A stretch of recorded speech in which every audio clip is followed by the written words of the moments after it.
Yemani inde chingoimba zvatakaona ndoimba upenyu, ndoimba reality. Inini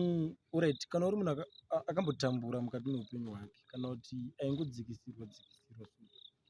tarisa zvauri nhasi, utarisa zvawaimbova,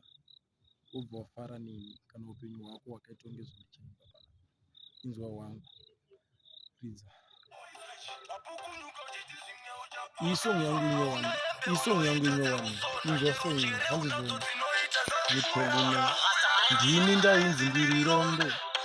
ndichinzi mufudzi wemombe,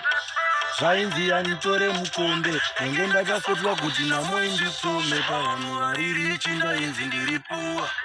muvunge ndaigara ndakasuwa, ndaingotambira zvese zvandaipuwa, asi Mwari vandisimudza muguruva,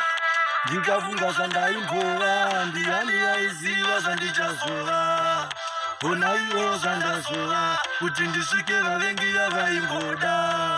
ndikafunga zvandaimbowa, ndiani aiziva zvandichazova, honaiwo zvandazova. Inzwa rimwe vhesi racho hanzi zvaingonzi ndodofo, kunge mbudzi vaitoda ndiite nhoko, takafamba tichitsvaga nhombo, vaitiya zviite zvaiva zviroto, neshungu dzemwoyo wangu ndaingoti ichakwana nguva yangu, ndakapfugama ndikanamata Mwari wangu, ndivo vakazotsvairawo nzira yangu. Handina kana kun'anga kwandakaenda, handina kana bute randakafemba, aiwa taisadzora machena, masango wacho aingova matema,